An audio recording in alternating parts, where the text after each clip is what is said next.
Olá a todos, espero que se encontrem bem. Na sequência do trabalho realizado na primeira semana, esta semana a nossa atenção vai estar centrada essencialmente na metodologia de trabalho de projeto. A metodologia de trabalho de projeto teve as suas raízes no início do século XX, com o movimento da educação progressista nos Estados Unidos da América, movimento este associado ao pensamento de John Dewey e dos seus discípulos, como, por exemplo, William Kilpatrick, segundo os quais as abordagens pedagógicas devem incluir o experimentalismo, a preocupação com as necessidades, com as motivações, com os ritmos e com as diferenças individuais dos formandos, bem como a ideia de que a ligação entre a teoria e a prática é um elemento fundamental de aprendizagens significativas. Estas ideias tiveram influência na Europa com o chamado movimento da Escola Nova. No Reino Unido, por exemplo, Susan Isaacs, uma psicóloga, realizou interessantes intervenções na área do trabalho de projeto nas nursery schools, nos anos 60 do século passado. E, no caso particular de Portugal, Irene Lisboa, uma pedagoga de reconhecido mérito, foi uma das pioneiras da pedagogia baseada em trabalho de projeto, tendo publicado logo no início da década de 1940 a obra Modernas Tendências de Educação. A tradução portuguesa do livro de Lillian Katz e Sylvia Chard, com o título em português A Abordagem de Projeto na Educação de Infância, publicado pela Gulbenkian em 97 e com uma outra edição de 2009, e também os textos da professora Teresa Vasconcelos, são apenas alguns dos muitos exemplos de trabalhos importantes acerca da metodologia de trabalho de projeto no nosso país. Há sólida evidência na literatura das potencialidades da metodologia de trabalho de projeto no desenvolvimento cognitivo e social dos formandos. Sendo uma abordagem orientada para a resolução de problemas que devem ser pertinentes e interessantes para os formandos, possibilita um diálogo entre as várias áreas de conteúdos e a sua integração. Por outro lado, dado que se baseia em conteúdo vivo, espera-se que desperte o desejo de aprender e que promova o desenvolvimento da capacidade de iniciativa, da criatividade e da curiosidade, ou seja, da pesquisa, por parte também dos alunos. Para além disso, porque envolve processos de trabalho de grupo, promove nos alunos a compreensão do valor do trabalho cooperativo e o sentido de esforço e de responsabilidade individual perante o coletivo. Um outro aspecto importante da metodologia de trabalho de projeto é a possibilidade que é dada ao aluno de exercer a ação ele próprio no seu processo de aprendizagem, contribuindo assim também para o desenvolvimento da autonomia do aluno enquanto aprendente. E passemos agora à operacionalização da metodologia de trabalho de projeto, mais precisamente às etapas deste processo. Há várias maneiras de descrever o processo, embora com muitos pontos comuns entre todas essas diferentes formas. Uma maneira possível de descrever o processo é considerar 5 etapas básicas: a concepção, a estruturação, o desenvolvimento, a avaliação e a divulgação. A primeira etapa, a concepção, é a fase, digamos, do diagnóstico da situação e da identificação do problema que vai ser tratado. Nomeadamente, a descrição do problema e a sua composição em várias partes para análise, através da formulação de várias questões.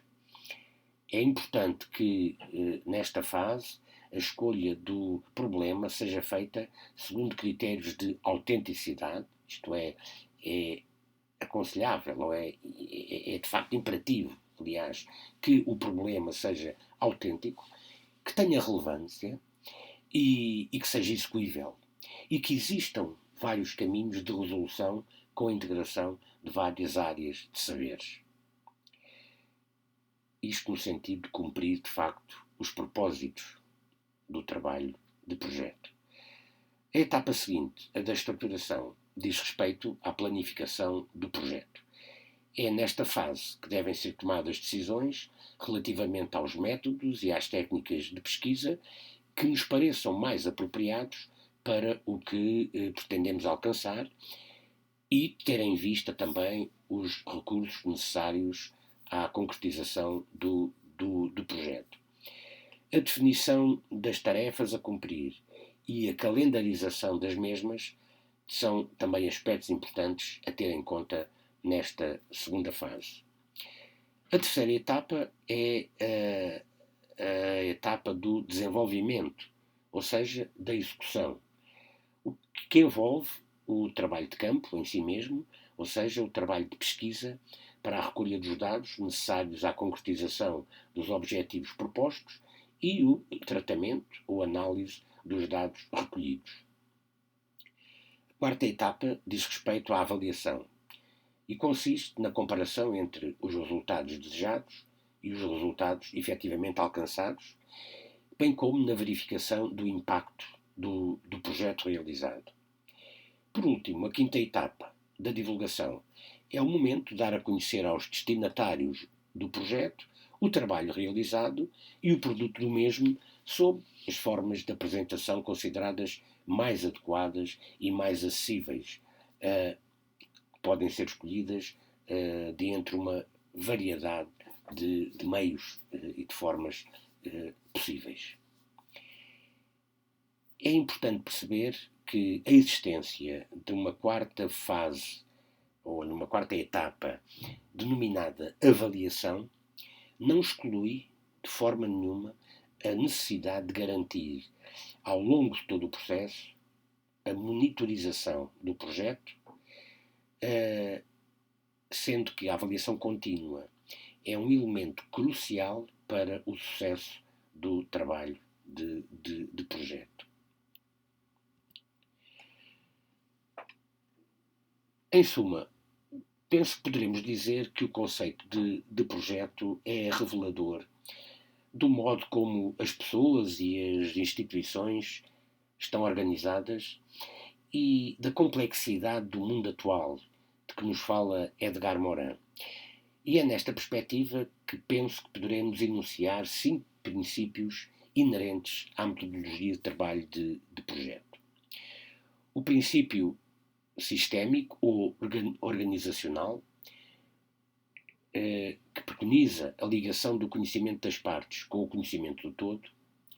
O princípio hologramático, que afirma que não só a parte está dentro do todo, como também o todo está inscrito na parte.